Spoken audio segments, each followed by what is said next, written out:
Jazakallah khair. Masya Allah.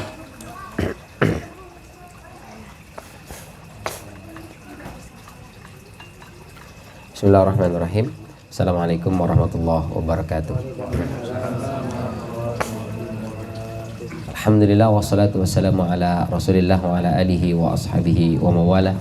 La hawla wa la quwata illa billah. Asyhadu an la ilaha illallah wahdahu la syarikalah wa asyhadu anna Muhammadan abduhu wa rasuluhu alladzi la nabiyya wa la rasula ba'dah. Amma ba'd, fa inna asdaqal hadithi kitabullah wa akhiral hadi hadi Muhammadin sallallahu alaihi wasallam. Allahumma akhrijna min dhulumatil waham wa aftah lana abwabal ilm wa akrimna bi nuril faham wa sahhil akhlaqana bil hilm. Allahumma yassir wa la tu'assir fa inna taysira kulli asirin yassirun alaik. Rabbana zidna ilman warzuqna fahman walhiqna bis salihin birahmatika ya arhamar rahimin. Hadirin rahimani wa rahimakumullah, segala puja-puji serta syukur selalu dan senantiasa kita panjatkan kehadirat Allah Subhanahu wa taala. Mudah-mudahan kita semua masuk ke dalam hamba-hamba yang selalu mendapatkan ridha, inayah, hidayah dan taufik dari Allah Subhanahu wa taala, sehingga kita terus berada dalam ketaatan kita kepadanya hingga akhir hayat kita kelak insyaallah. Salawat beriring salam tak lupa kita sampaikan kepada junjungan kita Nabi besar Muhammad sallallahu alaihi wasallam, kepada keluarga beliau, kepada para sahabat beliau dan juga kepada para pengikutnya, yang mudah-mudahan kita semua masuk ke dalam barisan pengikut Rasulullah sallallahu alaihi wasallam, yang besok di yaumul qiyamah mudah-mudahan kita semua bisa mendapatkan syafaat dari beliau. Amin ya rabbal alamin. Kita lanjutkan masih di surat Al-Ikhlas ya. Kemarin kita sudah bahas ayat kedua ya. Allahus Samad. Mana as-samad secara bahasa itu artinya yang tidak memiliki celah dan rongga. Karenanya tidak membutuhkan sesuatu harus dikeluarkan dari dirinya dan tidak membutuhkan sesuatu di luar dirinya untuk masuk dalam dirinya. Beda dengan kita manusia. Kita membutuhkan rongga, celah, lubang dalam diri ini untuk mengeluarkan sesuatu yang sudah tidak dibutuhkan oleh tubuh.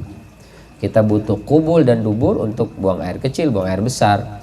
Kita butuh pori-pori untuk mengeluarkan keringat. Karena kalau keringatnya nggak keluar-keluar bahaya. Keringatan terus juga bahaya.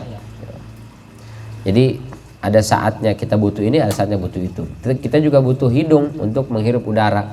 Kita butuh mulut untuk makan dan minum dan seterusnya. Itu bedanya kita dengan Allah Subhanahu wa taala. Maka As-Samad menunjukkan Allah tidak butuh kepada apapun. Sehingga diterjemahnya Allah lah tempat bergantung. Karena Allah tidak membutuhkan apapun, berarti apapun semuanya membutuhkan Allah Subhanahu wa taala. Nah, di antara bentuk Allah tidak butuh apapun adalah di ayat ketiga ini, lam yalid walam yulad.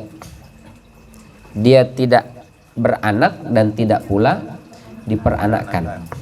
Dilahirkan maksudnya. Tidak melahirkan dan tidak pula dilahirkan. Bentuknya ini kata kerjanya bentuk sedang akan, fi'il mudhari'. Lam yalid wa lam yulad. Yalid kata kerja bentuk sedang akan. Berarti Allah tidak sedang melahirkan, tidak akan melahirkan dan selamanya tidak akan pernah melahirkan. Allah juga tidak dilahirkan, tidak sedang dilahirkan, tidak akan dilahirkan, selamanya tidak akan. Maka bentuknya yalid dan yulad, bukan walada dengan wulida. Ya. Beda dengan misalnya di surat Al-Balad, la uqsimu bihadzal balad wa anta hillum bihadzal balad, terus wa walidi wa ma walada. Itu bentuknya lampau tuh. Kalau di sini yalid dan yulad untuk menafikan sekarang, nanti dan selamanya. Jadi tidak akan pernah mungkin. Nah, ini bentuk kebutuhan manusia itu adalah membutuhkan keturunan. Jadi kebutuhan dasar manusia itu adalah memiliki keturunan. Itu paling dasar. Sebelum dia butuh makan, minum, memiliki kendaraan, tempat tinggal, yang paling dia butuhkan secara fitrah itu adalah ada keturunan yang melanjutkan kehidupan kita ini sebagai pewaris kita. Itu karenanya setiap kita pasti sangat berdoa punya anak, punya keturunan. Ya, meskipun ada yang Allah takdirkan punya keturunan, ada yang tidak gitu. Tapi kita yang butuh anak itu. Sebenarnya bukan anak butuh orang tua butuh anak. Kita yang membutuhkan anak. Anak itulah pelipur lara kita. Anak itulah yang justru menghibur kita. Jadi bukan kita yang menghibur mereka sebenarnya. Mereka yang menghibur kita. Kita capek, penat di luar, begitu pulang ketemu anak, hilang itu bercanda, lihat canda tawanya. Jadi kita yang membutuhkan keturunan itu. Jadi adanya keturunan itu sebenarnya kebutuhan. Nah, Allah menafikan untuk dirinya lam yalid walam yulad, bahwa untuk urusan yang paling prinsipil sekalipun kebutuhan ini Allah nggak ada, tidak membutuhkan keturunan, tidak membutuhkan anak. Kenapa manusia membutuhkan anak? Karena tahu kita akan menua, lama-lama tua-tua mati, harus ada yang melanjutkan itu. Saya punya rumah segede gini, mobil segini, besok kalau saya mati kasih siapa nih? Nah, kita mikirin tuh nggak punya anak, sampai akhirnya kemudian mengambil anak. Jadi lam yalid walam yulad ini menafikan Allah tidak membutuhkan apapun, bahkan kepada anak generasi penerus pun Allah tidak membutuhkan itu. Nah, beda kalau manusia kita berusaha untuk bisa punya anak. Ya. Ternyata belum juga dapat anak udah mulai sedih tuh, doa kesana kemari, berobat kesana kemari, sampai ada istilah bayi tabung segala macam. Enggak juga dapat Allah berikan, akhirnya ngambil anak kan, mancing katanya. Kali aja kalau mancing ngambil anak, nanti Allah mudahkan kepancing jadinya punya anak. Itu pancingan yang kurang kuat sebenarnya. Kalau kita lihat dalam Al-Quran, tiga manusia yang awalnya sulit mendapatkan anak. Yang pertama kisahnya Fir'aun dengan Asiyah, itu sulit punya anak. Lalu kemudian Asiyah berinisiatif ngambil anak, yaitu Nabi Musa alaihissalam. Nah, Musa ini di bawah asuhannya Asiyah, tapi kepancing nggak tuh? Nggak kepancing ya. Jadi Asiyah tetap tidak hamil sampai Musa besar itu nggak hamil. Siapa lagi? Zulaikha dengan Aziz Mesir. Dia nggak punya anak juga nih. Akhirnya kata suaminya, Zulaikha nih anak nih cakep, bagus segala macam, ambillah kita jadikan sebagai anak. Ayan fa'ana au nattakhidahu walada. Mungkin kita bisa ambil manfaat dari anak ini, atau bahkan bisa kita jadikan sebagai anak. Apakah setelah Yusuf diangkat jadi anak oleh Zulaikha, lalu Zulaikha jadi hamil? Enggak. Jadi ngangkat anak itu kurang antem sebenarnya. Yang antem itu bagaimana? Yang pertama kisahnya Nabi Zakaria. Nabi Zakaria sulit tuh dapat anak. Apa yang dilakukan Nabi Zakaria? Infak, sodako, mengasuh Siti Maryam, lalu setelah itu berdoa kepada Allah. Ya. Berdoa, doa, ya Allah, ternyata Maryam aja itu bisa Allah kasih sesuatu, yaitu makanan. Jadi setiap hari Zakaria ngasih makanan ke Ibunda Siti Maryam, roti gitu, sama Ibunda Siti Maryam itu dikasih orang-orang yang di pinggir-pinggir Al-Aqsa itu, para pengemis dikasih mereka. Maryam, kenapa kamu kasih mereka? Ya kamu makan apa? Mereka lebih membutuhkan, mereka nggak punya makanan. Ya kamu kan juga nggak punya nih. Saya bisa berpuasa. Terus bukanya bagaimana? Jadi rumputan itu dimakan sama dia, rumputan. Puasa, nahan laparnya itu luar biasa. Lalu berdoa kepada Allah. Lalu Allah berikan rizki, makan makanan gitu. Jadi kullama dakhala 'alaiha Zakaria, apa ini? Kullama dakhala 'alaiha Zakaria al-mihrab wajada 'indaha rizqa. Setiap kali Zakaria masuk ke ruangannya Siti Maryam, di situ ada gulai kambing, di situ ada sop iga, di situ ada pecak nila, nasi liwet, ada rebus pisang, rebus ubi, semuanya ada lah gitu. Kok lengkap nih makan, siapa yang ngasih nih? Anna laki hadza, dari mana kau dapat ini? Qalat huwa min indillah, dari Allah. Iya, tapi gimana caranya? Di luar nggak ada abang Gojek, abang Grab, nggak ada juga kan? Kalau sekarang masih mungkin lah ya. Dari mana? Dari Allah. GoFood itu gitu. Dari Allah sih, tapi lewatnya GoFood. Assalamualaikum warahmatullahi wabarakatuh.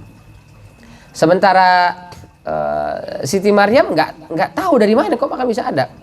Kata Siti Maryam, ya dari Allah. Ya tapi gimana caranya? Ya terserah Allah. Allah kalau sudah ngasih nggak pakai cara, ada aja. Situ berpikir, iya ya. Kenapa saya masih ragu? Akhirnya dia berdoa, makin yakin Allah kasih, kemudian istrinya hamil. Fanadatul malaikatu wa huwa qa'imun yusalli fil mihrab. Masih salat itu di mihrab, Allah sudah kabulkan doanya. Baru dapat anak. Nah, yang berikutnya adalah Nabi Ibrahim alaihissalam. Nabi Ibrahim kesulitan juga mendapat anak ya. Lalu bagaimana Nabi Ibrahim bisa dapat anak? Ternyata dipancingnya dengan nikah lagi tuh. Kata Siti Sarah, kau harus menikahi wanita ini, yaitu Ibunda Siti Hajar. Setelah itu menikah, lalu hamil Ibunda Siti Hajar, melahirkan anak Ismail. Enggak lama Ibunda Siti Sarah hamil juga gitu. Jadi pancingan yang paling bagus itu adalah nikah lagi.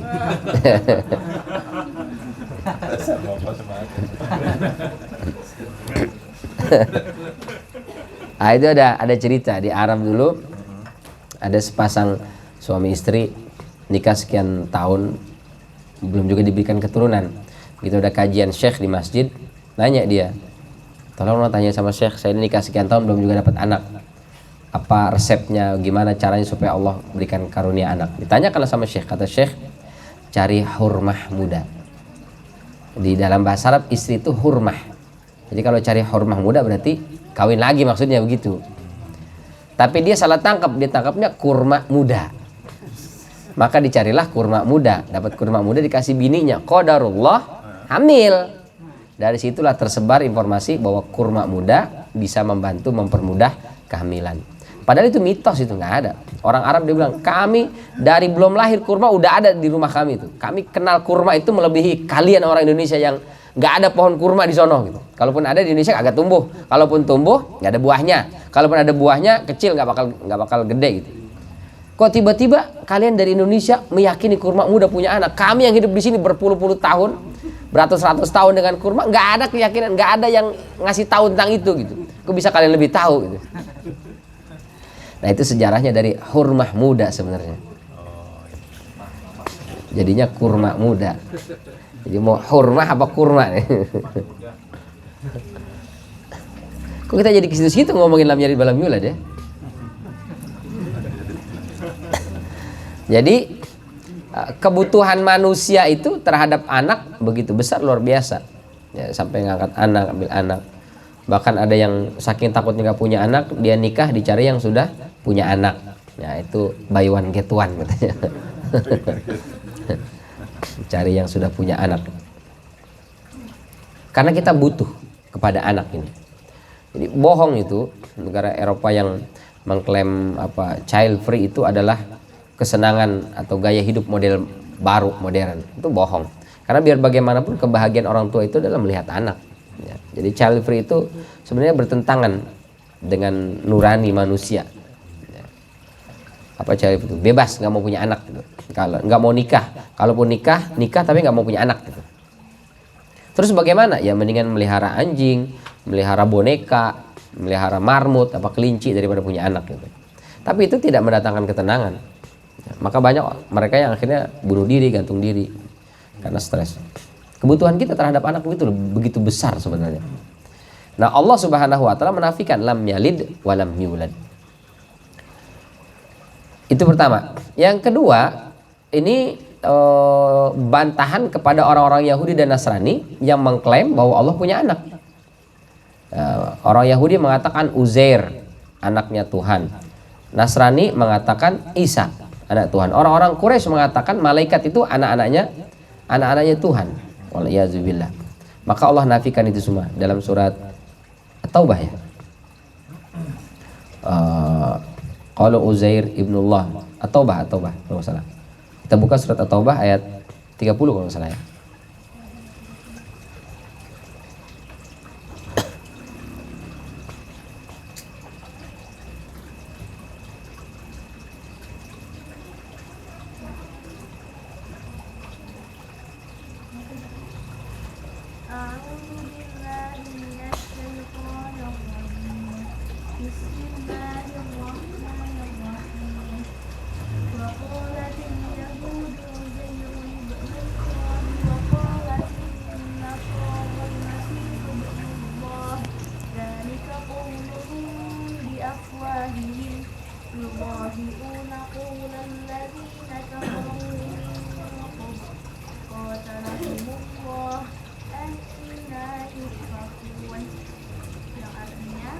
Dan orang-orang Yahudi berkata Uzair putra Allah, dan orang-orang Nasrani berkata Al-Masih putra Allah. Itulah ucapan yang keluar dari mulut mereka. Mereka meniru ucapan orang-orang kafir yang terdahulu. Allah melaknat mereka. Bagaimana mereka sampai berpaling? Bagaimana mereka sampai berpaling. Jadi orang-orang Yahudi mengklaim Uzair itu anak Tuhan. Kenapa Uzair diklaim sebagai anak Tuhan? Karena orang-orang Bani Israel itu nggak ada yang hafal Taurat. Kita sampaikan mereka itu dulu nggak mau capek hidupnya gitu. Jadi biarkan aja Nabi Musa dengan Allah yang komunikasi. Biarkan Nabi Musa yang pegang Taurat. Mereka nggak mau tuh baca Taurat kayak kita begini, apalagi sampai ngafal, nggak mau. Mereka berdoa aja datang ke Musa. Musa, ini kita lagi paceklik, tolong dong kau minta ke Allah supaya cepat turun hujan. Begitu hujan, Musa minta lagi dong ke Allah. Kenapa lagi? Hujan mulu ini. Berhentiin deh, stop hujan. Jadi mereka nggak berdoa kepada Allah langsung. Jadi Nabi Musa disuruh, Nabi Musa disuruh. Tawasul. Masih mending kalau tawasul. Ini nyuruh. Nyuruh Nabi minta gitu. Mereka nungguin aja. Apalagi suruh ngapal Taurat, nggak bakal mau mereka. Jadi mereka itu nggak hafal Taurat. Lalu tiba-tiba ada Uzair. Ini hafal Taurat. Maka mereka mengatakan, Uzair ini anak Tuhan ini. Kok dia bisa hafal itu Taurat? Gitu. Maka sejak itulah mereka mengatakan Uzair anak Tuhan. Auzubillahi min dzalik. Kalau Nabi Isa, ya jelaslah Nasrani mereka gulu berlebihan.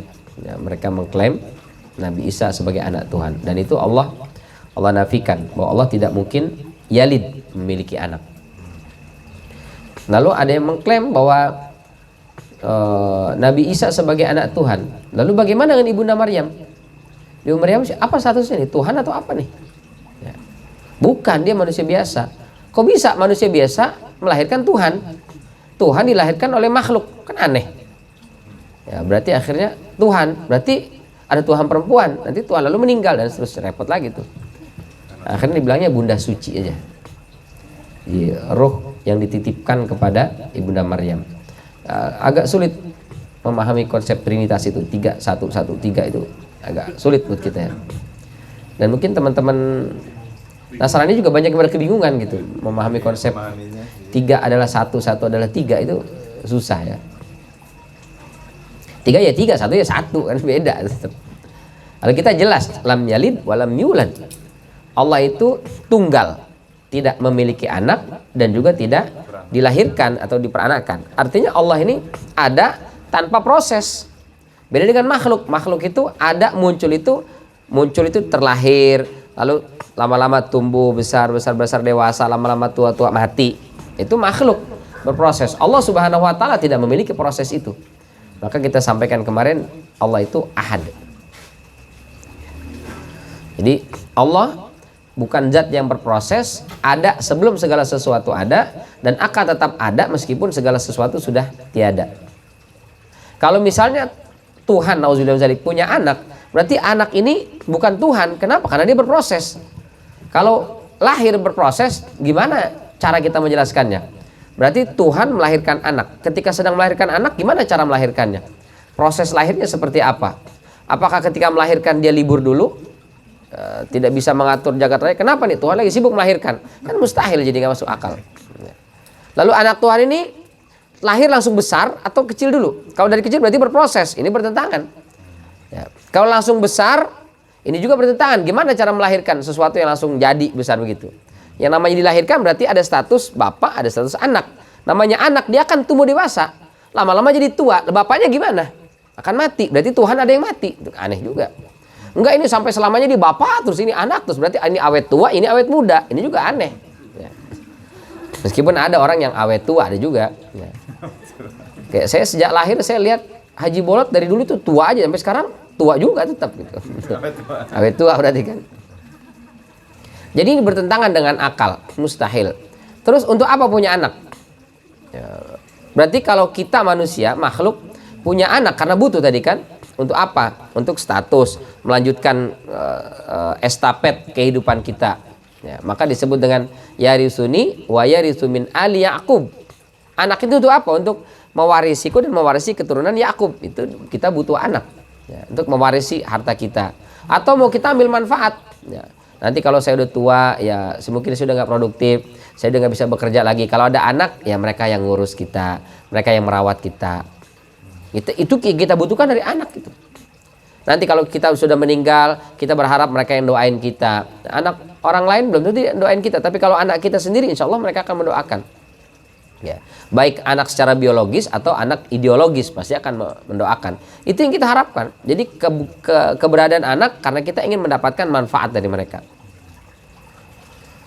Meskipun ya nggak semua anak bisa begitu, tapi orang tua harapannya kan begitu. Ya, ada anak yang nggak mau doain orang tuanya. Dia malah merasa saya menyesal terlahir dari rahim ibu saya, Ustaz. Atau malah ibunya, saya menyesal melahirkan kau dari rahimku. Ada juga yang begitu ya. Tapi itu kan kecil. Secara umum sih manusia ya bahagialah punya anak. Dia merasa butuh dengan anak karena berharap anak bisa memberikan manfaat, mendoakan kita. Atau ngurus kita di masa tua, meskipun nggak semua anak bisa mengurus orang tua, tapi paling tidak itu yang kita harapkan. Orang tua bisa ngurus anak 5, 7, 12 bisa diurus, tapi anak 12 ngurus satu emak belum tentu bisa kan. Ya Allah.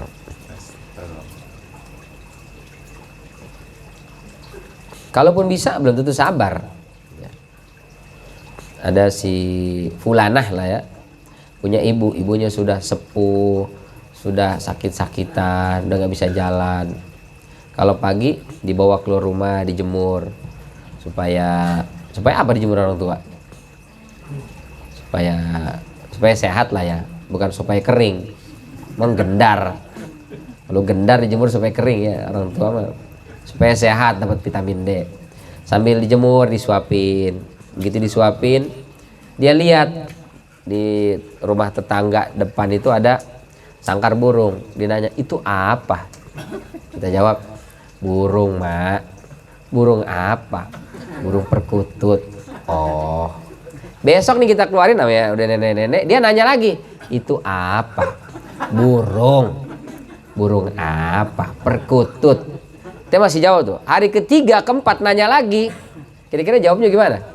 Kalau dikasih tahu kemarin burung. Udah beda tuh. Nanti hari kelima keenam dia nanya lagi. Awamat ah. Nenek nanya mulu. Kesabaran kita selesai. Hanya 1-2 hari saja. Selebihnya udah gak sanggup. Tapi itulah kebutuhan orang tua terhadap anak. Di masa tua kita berharap ada yang ngurus kita. Karena kalau udah gak ada anak, gak tahu siapa yang ngurus lagi. Di Eropa itu yang terjadi. Mereka gak punya anak, gak ada yang ngurus. Akhirnya banyak orang tua bunuh diri. Kenapa? Karena dia merasa saya nggak bisa ngapa-ngapain dan nggak ada yang bantu saya, mendingan mati aja sekalian gitu. Daripada di jalan ke kamar mandi mesti ngesot, nggak ada yang nuntun, nggak ada anak ya. Dia butuh ini butuh itu, nggak ada yang bantuin. Mau buka kulkas mau masak aja udah nggak bisa, udah sepuh, anaknya udah entah di mana atau malah nggak punya anak sama sekali. Akhirnya banyak yang udahlah cepetan mati aja sekalian. Banyak orang tua bunuh diri, anak muda bunuh diri, usia dewasa bunuh diri itu berebut. Ya, sampai di beberapa negara itu ngantri, mau ngapain bunuh diri. Ente dulu saya belakangan ya. Di belakang lagi ngantri lagi. Ini pada ngantri apa nih? Mau nyemplung, mau nyebur dari gedung. Bunuh diri aja antri, coba bayangin. Depresi. Karena tidak mendapatkan kebahagiaan di sini.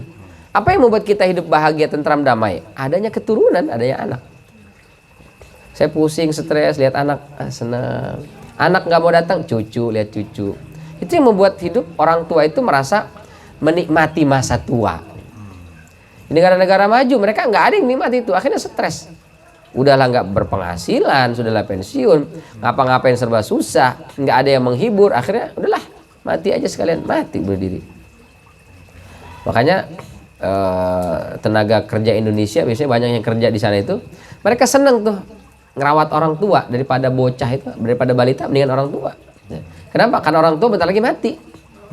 Kalau bocah ini kan lama-lama gede dia, makin ngelunjak lamaan. Kalau ini orang tua mati, kadang-kadang ada nih orang tua itu, saking dia seneng ya diasuh dirawat oleh orang Indonesia, akhirnya sebelum mati dia tulis wasiat, semua harta saya berikan kepada si fulanah yang telah mengurus saya dengan tulus. Oh, begitu meninggal ya nenek-nenek, rumahnya, mobilnya, asetnya pindah ke dia tuh. Akhirnya berhenti dia jadi buruh migran lah kita bahasanya ya. Bekerja di sana, pulang sampai rumah, berapa miliar dia punya aset. Dia bisa beli kebun, dia beli keboknya sekalian, dia beli orangnya, luar biasa kaya dia. Padahal di sana dia membantu ngasuh nenek-nenek sama aki-aki. Tapi karena mereka merasa ternyata masa tua saya ini nggak terlunta-lunta karena ada orang Indonesia ini yang ngasuh dan merawat dia. Sebagai terima kasihnya tuh luar biasa. Oh, di Indonesia sih enggak lah ya, nggak sampai begitulah. Anaknya masih ada. Meskipun ada juga yang kebangetan lah anak ini, kurang ajar lah kalau kita bilang ya. Orang tuanya dititipkan di Banti Jompo. Padahal dia secara ekonomi berkecukupan. Saya pernah ngisi pensiunan BI, halal bihalal waktu itu. Jadi ketuanya itu cerita, kita ini Ustadz, meskipun sudah pensiun, kita masih berkabar dan kita tahu nih ini kehidupannya seperti ini seperti ini. Dan kita mengalokasikan, jadi punya dana itu diberikan kepada pensiun itu. Terus ada salah seorang itu anggotanya itu setiap bulan dikasih transfer. Cuman kalau udah sepuh, udah tua, akhirnya pakai rekening anaknya, dikirim ke anaknya. Suatu hari pengurus ini pengen silaturahim nih kepada keluarga yang sudah sepuh-sepuh ini yang dibantu setiap bulan itu. Begitu datang, nggak ada di rumah itu. Tanya, di mana? Anaknya awalnya malu, bingung dia mau jawab. Di mana? Kita mau ketemu nih. Akhirnya dengan malu-malu dia katakan di Panti Jompo. Udah berapa lama? Udah setahun. Lalu uangnya kita transfer kemana? Ya itu buat bayar Panti Jompo. La ilaha illallah. Ini bukan cuma kurang ajar anak ini. Ini nggak punya ajar lah ya. Kalau kurang ajar kan ada ajar tapi kurang kan.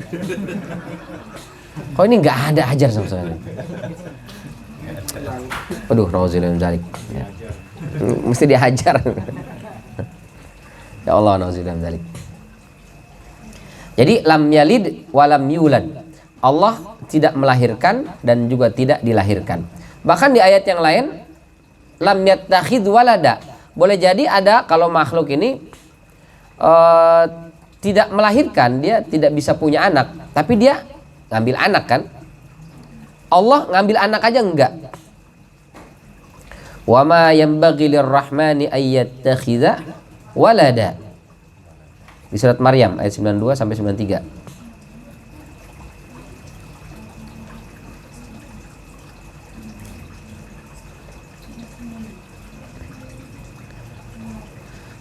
Surat Maryam ayat 92 sampai 93.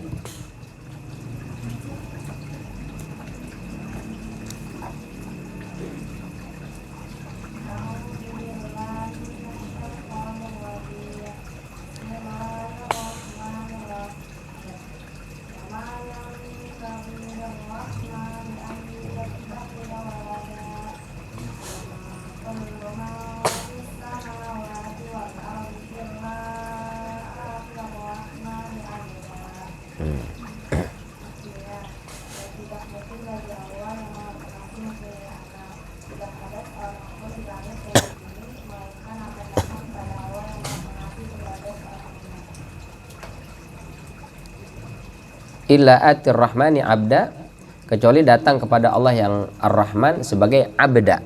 Jadi wa ma yanbaghi lir-rahmani ayyattakhidha walada. Enggak pantas dan tidak mungkin Allah itu akan mengambil anak. Kenapa tadi? Karena mengambil anak berarti kenapa kita butuh anak? Karena kita membutuhkan manfaat dari anak itu. Dan Allah mustahil membutuhkan manfaat. Berarti ada sesuatu yang tidak bisa dilakukan sehingga berharap anak ini yang melakukannya. Nah, itu mustahil. Berarti menunjukkan Tuhan itu lemah, mustahil. Yang kedua, kenapa butuh anak? Karena untuk menggantikan kita. Yarisuni wa yaritsu min ali Yaqub. Jadi anak itu adalah untuk menggantikan kita nanti. Nih kita punya pesantren, harus ada anak yang melanjutkan. Besok kita meninggal, siapa yang melanjutkan pesantren? Kita punya kebun, punya tanah, punya kontrakan. Kalau saya mati besok, siapa yang melanjutkan nih? Nah, anak di situ. Kita punya perusahaan. Kalau kita mati, saya melanjutkan anak. Jadi kekuasaan mestinya jangan lah ya. Kekuasaan kalau kita meninggal siapa yang menggantikan? Banyak. Ya, nggak perlu anak kita disiapkan, nggak perlu. Banyak itu ngantri. Nggak usah anak disiap-siapin buat gantiin. Nepotisme nanti jadi mau bikin apa? Jadi kebutuhan kita terhadap anak karena ada saatnya kita nggak bisa melakukan itu. Dan itu mustahil terjadi pada Allah karena Allah itu abadi, kekal. Sebelum segala sesuatu sudah ada, segala sesuatu hancur, Allah masih tetap ada. Berarti tidak ada saat momentum di mana Allah membutuhkan bantuan yang lain, nggak perlu. Maka untuk apa ngambil anak? Jadi apa perannya anak? Jadi ini anak Tuhan. Oke, perannya ngapain? Dia ngatur angin, ngatur udara, nggak perlu. Dia ngapain? Menjaga bumi, yang satu menjaga planet, yang satu menjaga matahari, bulan, nggak perlu. Semua sudah bisa diselesaikan oleh Allah Subhanahu wa taala tanpa bantuan anak. Jadi untuk apa ngambil anak? Ya. Kalau semua sudah bisa dilakukan. Maka Allah katakan wa ma yanbaghi lirrahmani walada. Mustahil Allah itu ngambil anak. Karena nggak bakal butuh, nggak ada butuh apa-apa.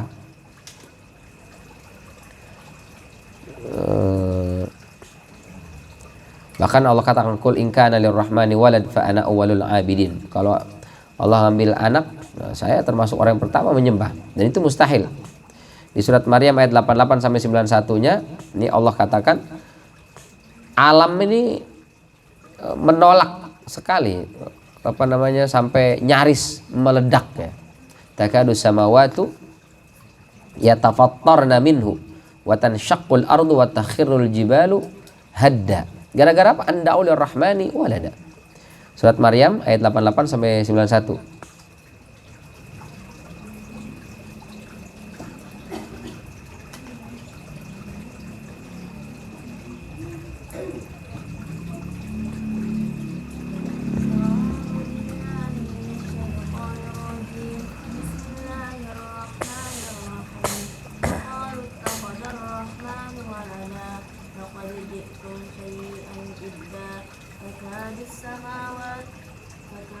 السماوات يتفطرن منه وتنشق الأرض وتخر الجبال هدا أن دعوا للرحمن ولدا.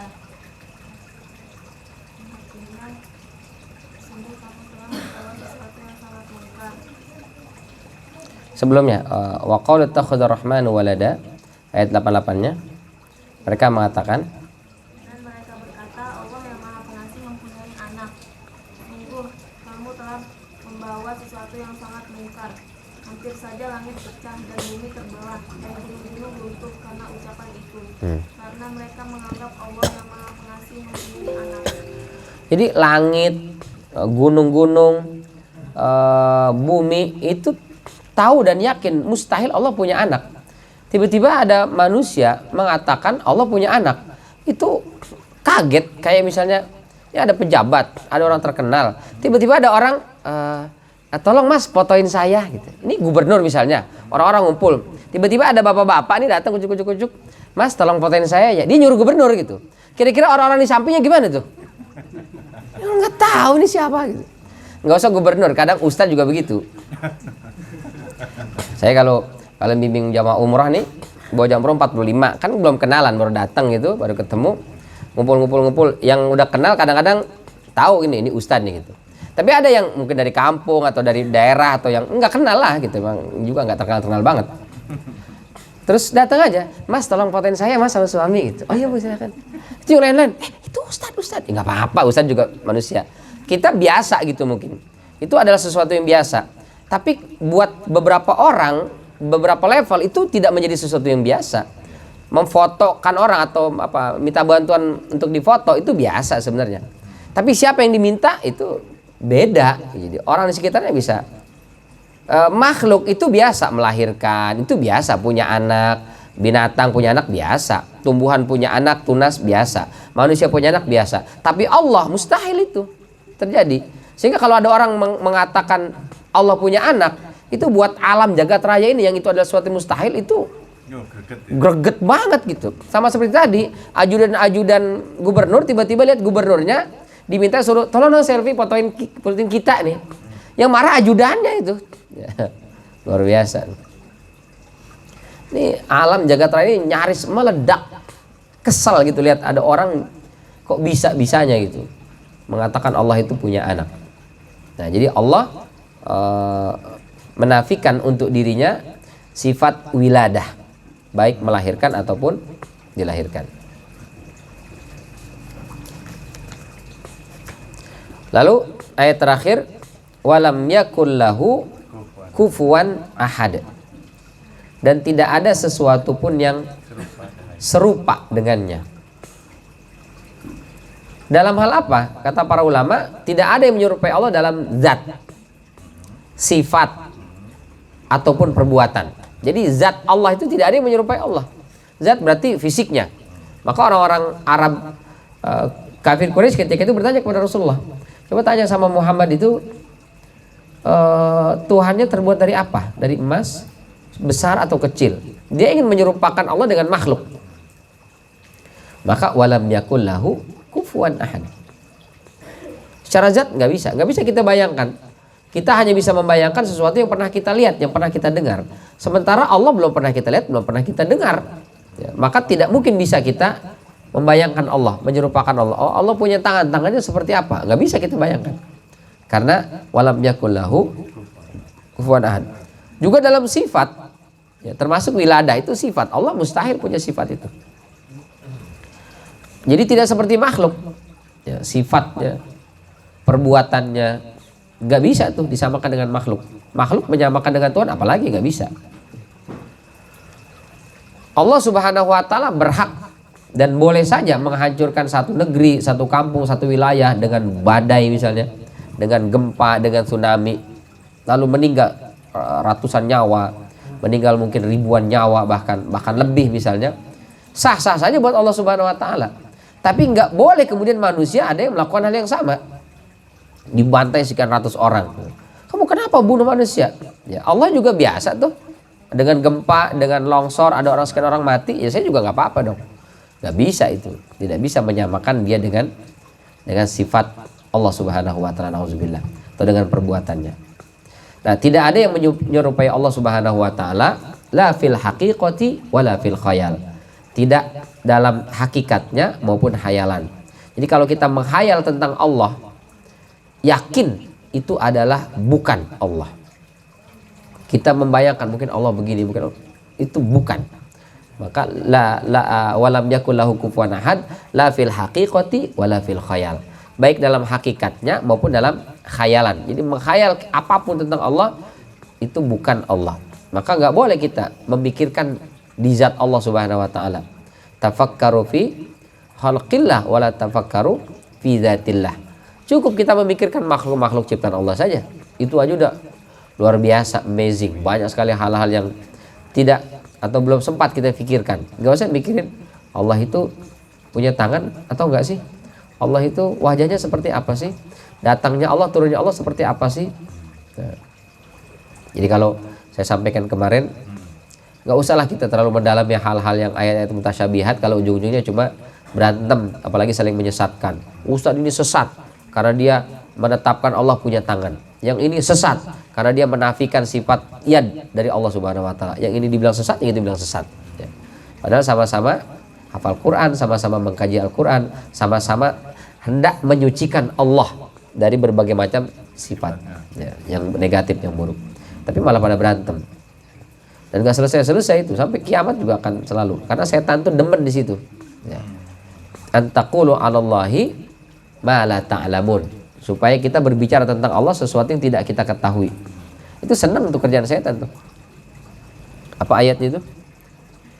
Antaqulu 'alallahi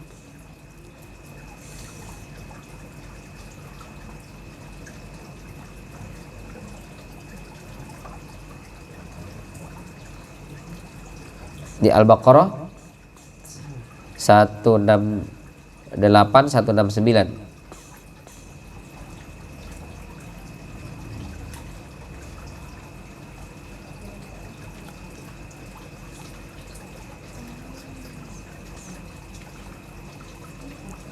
Ya ayuhan nas kulu mimma fil ardi halalan thayyiba wa la tattabi'u khutuwati syaitan innahu lakum aduwwum mubin. 169-nya innama ya'murukum bisu. Ya, boleh baca.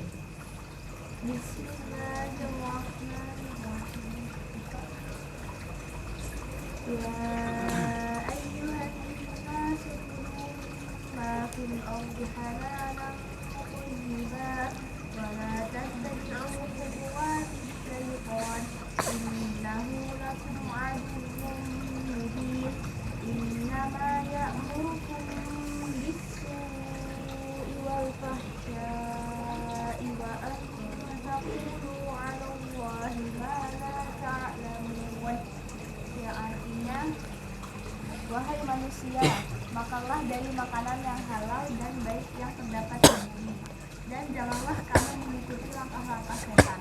Sungguh setan itu musuh yang nyata bagimu. Sesungguhnya setan itu hanya menyuruh kamu agar berbuat jahat dan keji dan mengatakan apa yang tidak kamu ketahui tentang Allah. Nah, jadi setan tuh kerjanya itu. Nah, supaya tidak diganggu setan, ternyata mulainya dari makanan tuh. Ya. Jadi kalau makanan kita halal, makanan kita thayyib, itu menjadi sekat untuk mencegah setan mengganggu kita.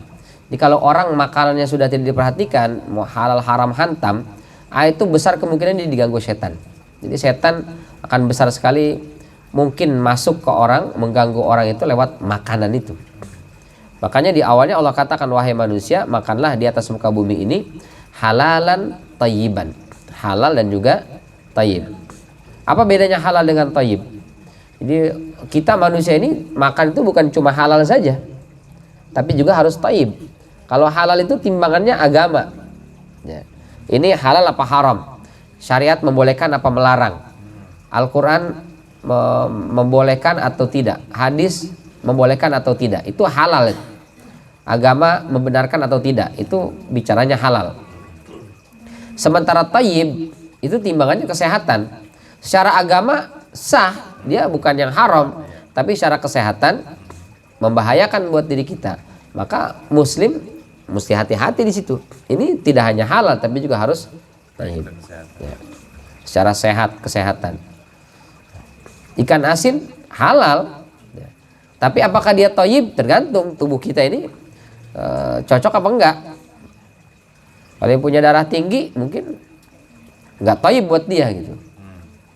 Jangan kan darah tinggi, darah rendah aja kalau keseringan makan ikan asin lama-lama naik juga tuh. Tiap hari ikan asin lagi, naik juga dia darahnya.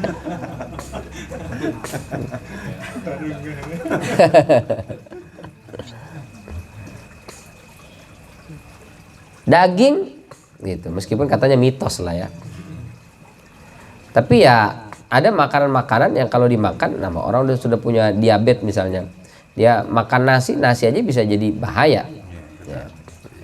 Emang haram? Ya nggak haram, halal. Kenapa nggak boleh makan? Karena nggak thayyib buat bapak, buat ibu. Kalau buat kamu, kalau buat saya thayyib, curang katanya. Bukan curang, memang begitu.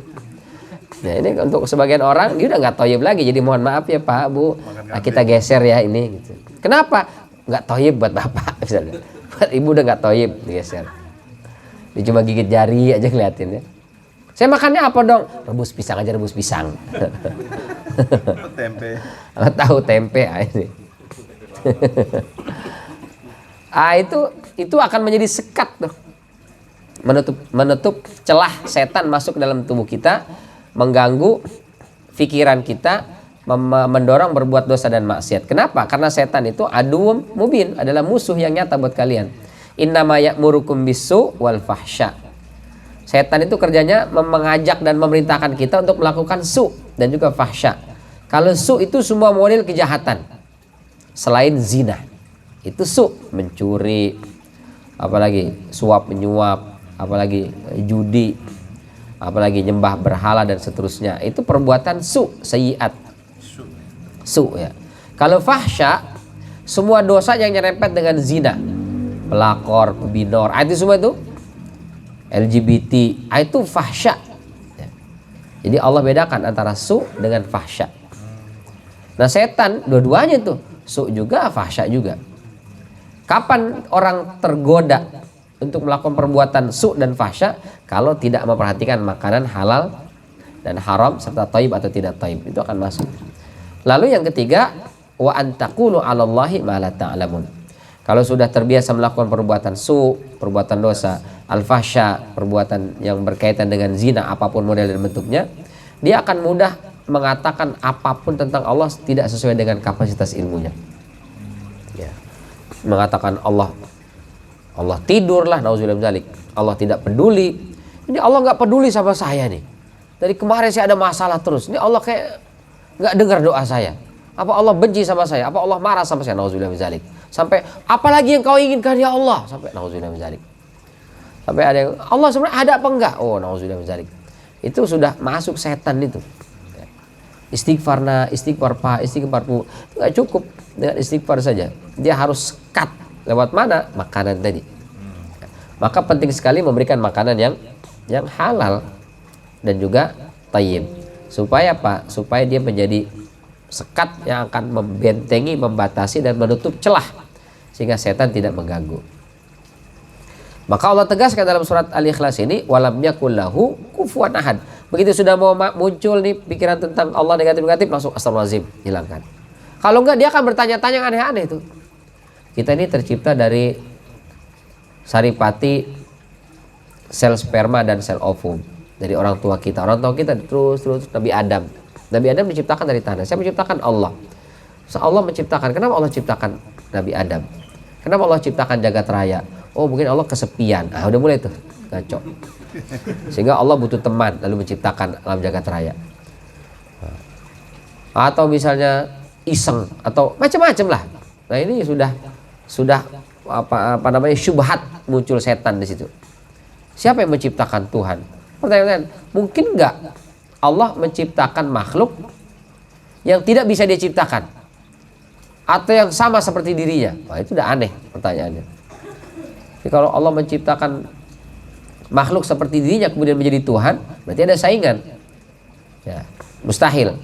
Berarti Allah nggak bisa. Kalau Allah nggak bisa, berarti Allah lemah karena tidak bisa menciptakan sesuatu yang sama dengan dirinya. Wah, ini udah percaya, udah setan sebenarnya itu. Pertanyaan setan. Antaqulu 'alallahi ma la ta'lamun. Maka kata Rasulullah, begitu muncul seperti itu langsung stop, istighfar, astagfirullahaladzim. Kok bisa muncul perkataan, pemikiran seperti itu? Jangan-jangan tadi saya makan sesuatu yang haram. Jangan-jangan saya makan sesuatu yang tidak layak, tidak pantas, sehingga muncul pikiran seperti itu. Nah, itu pentingnya menjaga makanan dari yang haram, dari yang tidak thayyib, sehingga menjadi celah untuk masuknya syaitan. Nauzubillah min dzalik. Nah, maka kita membaca surat Al-Ikhlas ini untuk memurnikan kembali akidah kita, memurnikan kembali keyakinan kita dan kepercayaan kita tentang Allah Subhanahu wa taala, bahwa Allah itu adalah As-Samad, Allah itu adalah Ahad, Allah lam yalid wa lam yulad wa lam yakul lahu kufuwan ahad. Jadi surat ini tidak hanya sekedar kita baca, tapi betul-betul terpatri dalam diri kita. Allah itu tidak membutuhkan apapun, kitalah yang membutuhkan Allah. Allah itu maha kuasa, maha sanggup melakukan segala-galanya, sementara kita nggak bisa melakukan segala-galanya. Mau makan itu butuh sekian banyak tangan untuk sampai makanan ke depan kita itu. Dari yang nanam padi, yang giling padi, yang jual beras, yang masak berasnya itu jadi nasi. Ya, masaknya pakai apa? Pakai rice cooker. Berarti ada orang yang bikin tuh rice cooker. Ngambil dari rice cooker ke sini berarti harus ada yang bikin sendoknya itu. Ke piring berarti harus ada yang bikin, orang sekian banyak yang bikin tuh piring. Pakai sendok berarti ada juga yang harus bikin sendok. Belum yang menyediakan bawa ke kita. Wah, itu udah banyak sekali. Keterlibatan makhluk untuk sampai makan kita suap saja itu luar biasa. Jadi kalau manusia merasa hebat, merasa bisa segala-galanya, wah itu udah aneh ya. Dia ngatur, mohon maaf, ngatur kentut aja nggak bisa, nggak bisa juga, ngatur kentutnya aja nggak bisa.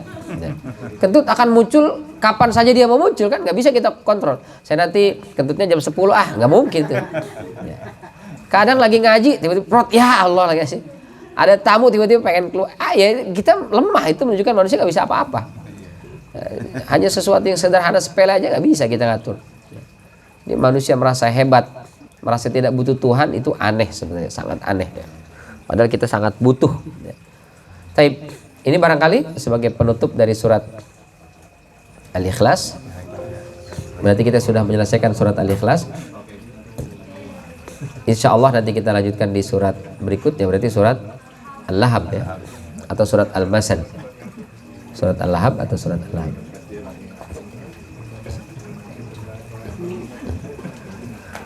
Baik, sebelum ditutup, tadi ditanyakan, ditambahkan atau diluruskan jika ada keliru, falyatafadhal masykuran. Cukup insyaallah ya.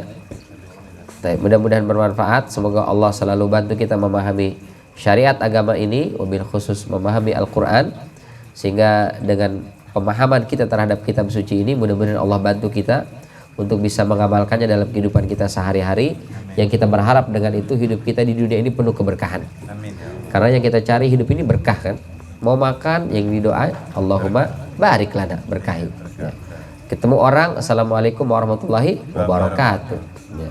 Ketika nikah yang kita doakan barakallahu laka wa baraka alaikuma wa jama'a bainakuma fi khair, berkah.